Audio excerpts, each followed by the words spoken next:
Hello everyone, welcome to Divya direction. आज की video में हम बात करेंगे बीएड फर्स्ट सेमेस्टर की।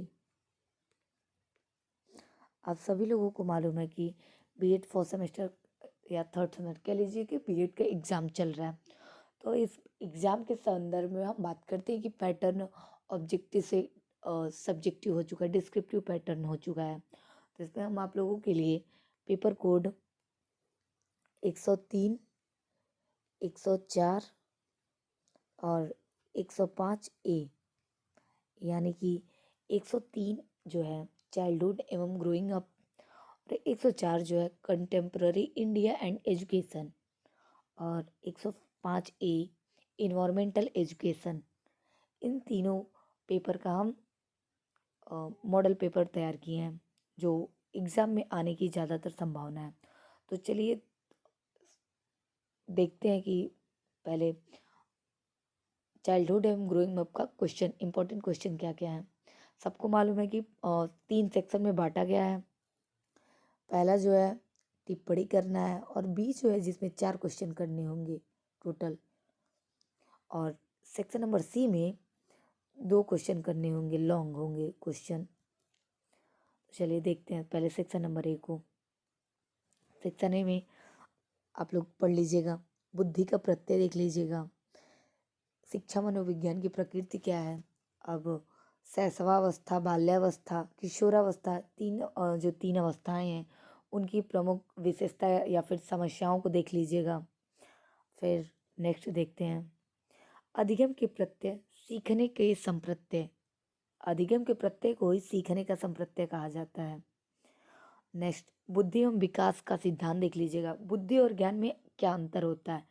ये सब क्वेश्चन ज़्यादातर टिप्पणी के रूप में आते हैं, एक बार देख लीजिएगा। अब बात करते हैं सेक्शन नंबर बी की, जिसमें टोटल 8 क्वेश्चन दिए गए रहते हैं और हमें 4 क्वेश्चन को केवल करना होता है। चलिए क्वेश्चन को देखते हैं। नंबर 1 जो है बुद्धि मापन को परिभाषित कीजिए, इसके विभिन्न प्रकारों का उल्लेख कीजिए। नंबर 2 व्यक्तित्व को परिभाषित करें, व्यक्तित्व के किसी एक सिद्धांत का वर्णन करें। नंबर 3 जो है संज्ञानात्मक विकास की परिभाषा एवं अर्थ बताते हुए स्वरूप एवं कारक बताइए। ये जो संज्ञानात्मक विकास है ये जीन पियाजी का है, कॉग्निटिव डेवलपमेंट। आगे देखते हैं नंबर 4 संवेग का अर्थ एवं परिभाषा बताते हुए इसको प्रभावित करने वाले कारकों की विवेचना कीजिए। नंबर 5 वृद्धि एवं विकास का अर्थ वर्णन, वृद्धि एवं विकास के अर्थ का वर्णन करें, विकास के विभिन्न अवस्थाओं एवं विशेषताओं का वर्णन करें। आगे देखते हैं नंबर 6 क्या कह रहा है, शिक्षा मनोविज्ञान के अध्ययन की कौन कौन सी विधियां हैं। अब क्वेश्चन में करके आता है इसी में किसी एक विधि का विस्तार से वर्णन करें, किसी एक विधि का विवेचना करें या फिर कह दे प्रयोगात्मक विधि का वर्णन करें। क्वेश्चन नंबर 7 है बाल्यावस्था किसे कहते हैं, इसकी विशेषताओं का वर्णन करें। क्वेश्चन नंबर 8 थार्नडाइक द्वारा प्रतिपादित सीखने का सिद्धांत तथा पावलो का अनुकूलित अनुक्रिया सिद्धांत में से किसी एक का वर्णन करें। तो आप लोग थार्नडाइक का नियम और पावलो का नियम एक बार देख लीजिएगा। क्वेश्चन नंबर 9 एक अलग से आप लोग को बता दिया गया है। टोटल 8 ही क्वेश्चन आएंगे, लेकिन एक क्वेश्चन और देख लीजिए, अधिगमकर्ता पर परिवार और समुदाय के क्या प्रभाव हैं, क्या भूमिका होती है, इसको पढ़ लीजिएगा। सेक्शन नंबर सी की बात करते हैं। ये लॉन्ग क्वेश्चन होता है जिसमें टोटल 4 क्वेश्चन दिए रहते हैं, लेकिन 2 क्वेश्चन को बस करना होता है। तो चलिए क्वेश्चन को देखते हैं। पहला क्वेश्चन है मनोविज्ञान की परिभाषा दीजिए, उद्देश्यों को बताइए, शिक्षा से इसका क्या संबंध है, शिक्षा मनोविज्ञान के अध्ययन ने आपको शिक्षक बनने में किस प्रकार सहायता पहुंचाई है।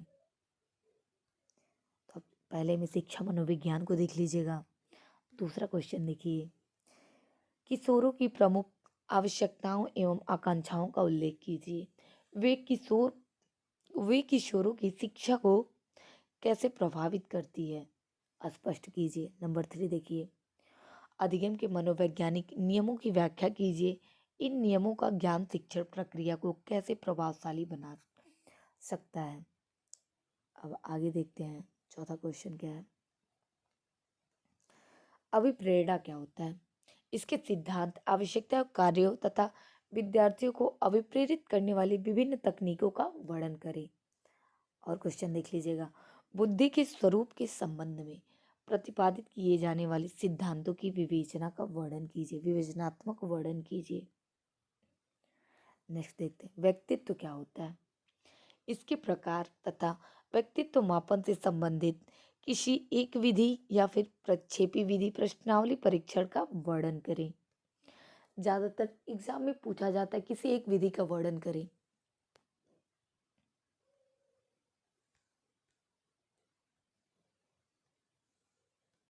अब बात करते हैं फोर्थ पेपर की। पेपर कोड 104, समसामयिक नहीं समकालीन भारत और शिक्षा। इसके पेपर को देख लेते हैं, कुछ इंपॉर्टेंट क्वेश्चन है, इसको समझते हैं। टिप्पणी के रूप में आ सकता है वर्धा शिक्षा सम्मेलन,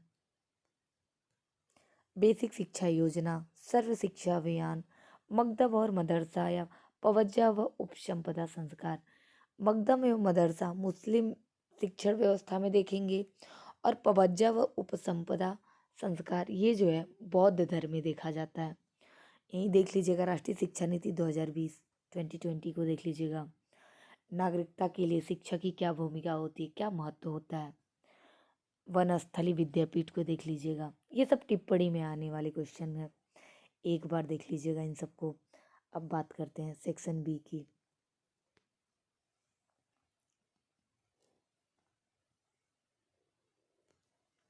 पहला क्वेश्चन देख लीजिएगा, वुड की घोषणा पत्र की प्रमुख संस्तुतियों का वर्णन करें। नंबर 2, मध्यकालीन भारत में मुस्लिम शिक्षा के उद्देश्य एवं पाठ्यचर्या की विवेचना कीजिए। नंबर 3, गोखले की शिक्षा संबंधी बिल क्या है? जो गोपाल कृष्ण गोखले हैं, उन्होंने शिक्षा से संबंधित कौन से बिल लिए थे, प्रस्तुत किए थे, इसको कर लीजिएगा।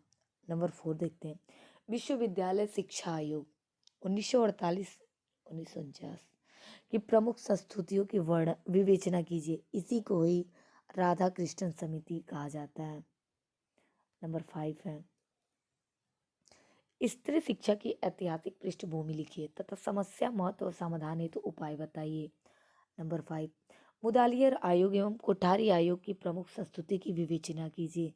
जो माध्यमिक शिक्षा है वही मुदालियर आयोग का है।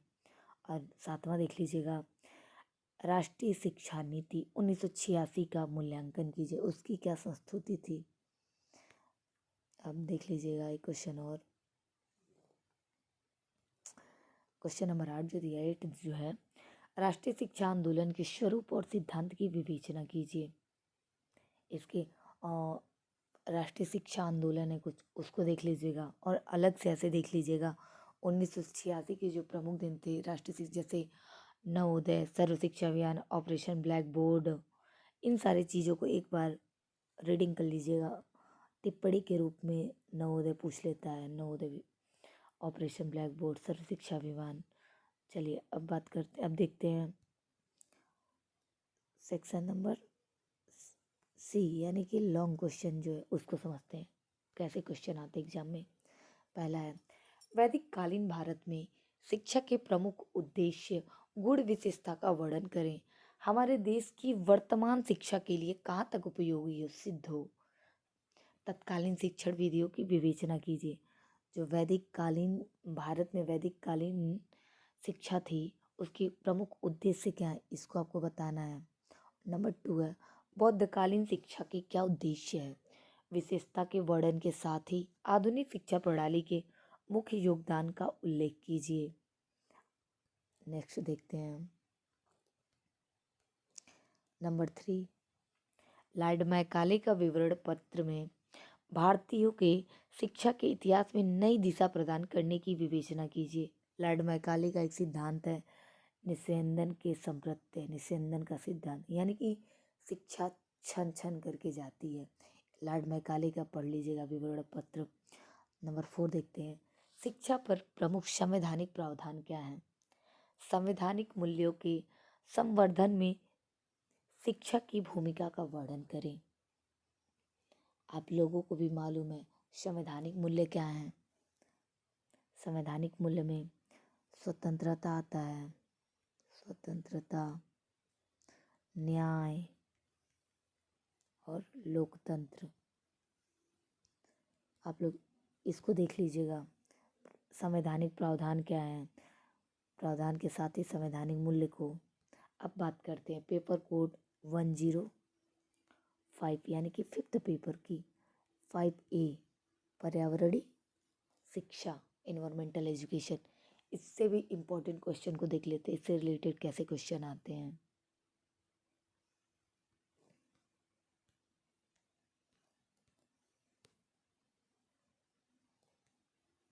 सबसे पहले देखते हैं सेक्शन ए में कैसे क्वेश्चन आते हैं।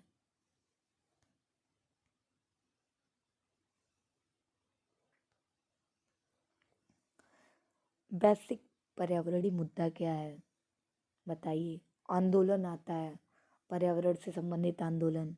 इसमें चिपको बहुत ही महत्वपूर्ण माना जाता है। चिपको है, अपिको है, एक नर्मदा बचाओ करके, इसको पढ़ लीजिएगा, नर्मदा बचाओ। नेक्स्ट, मानव पर्यावरण के मध्य संबंध बताइए। विश्व सतत विकास शिखर सम्मेलन 2021, भारत में ऊर्जा का संकट, वनों का महत्व। कुछ ऐसे क्वेश्चन हैं जो आप लोग को पहले से ही पता होते हैं। अब वनों का महत्व पढ़ने की तो ज़रूरत है नहीं। नंबर जी नंबर यानी कि देख लीजिए अगला पॉइंट, विदेशों में पर्यावरणीय आंदोलन। अब बात करते हैं सेक्शन बी की, जिसमें 4 क्वेश्चन करने होते हैं। पहला क्वेश्चन है, पारिस्थितिकी तंत्र का अर्थ एवं विशेषता व प्रकार का वर्णन करें। नंबर 2, प्राकृतिक संसाधन को स्पष्ट कीजिए, उसका वर्गीकरण कीजिए, आवश्यकता को भी बताइए।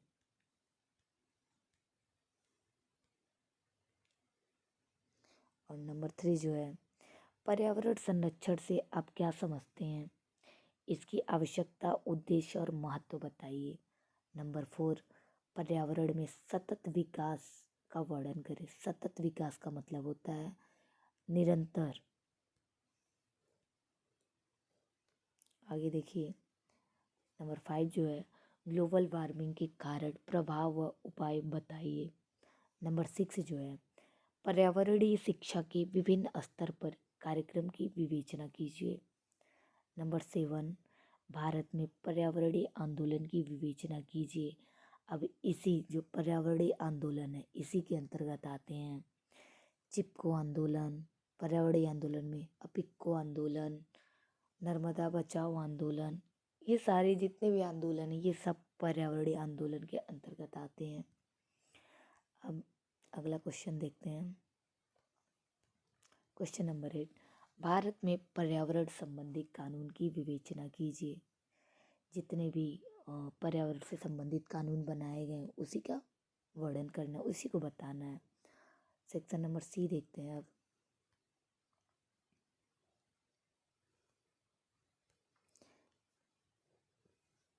पहला क्वेश्चन है, पर्यावरण को परिभाषित कीजिए एवं इसके लक्ष्य, विशेषताएं, उद्देश्य को बताइए। पर्यावरण का हमारे जीवन के लिए क्या महत्व है, विवेचना कीजिए यानी कि उसका वर्णन कीजिए। नंबर 2 है, जैव मंडल की संकल्पना और उसकी घटक को बताइए। जैव मंडल के या पर्यावरणीय घटकों को बताइए। अजैविक घटक, जैविक, इसके अंतर्गत ये सब आते हैं, उन सब का वर्णन करना है। नेक्स्ट देखते हैं क्वेश्चन नंबर 3, पर्यावरण शिक्षा को प्रभावी बनाने की दृष्टि से शिक्षण विधियों की विवेचना कीजिए। शिक्षण विधियों में जैसे आते हैं परियोजना विधि, समस्या समाधान विधि, परिचर्चा विधि, संवाद विधि, इन सारे विधियों का चर्चा करें। तो एग्ज़ाम में ये कह सकता है, किसी एक विधि को दे देगा, इसके गुण और दोष बताइए।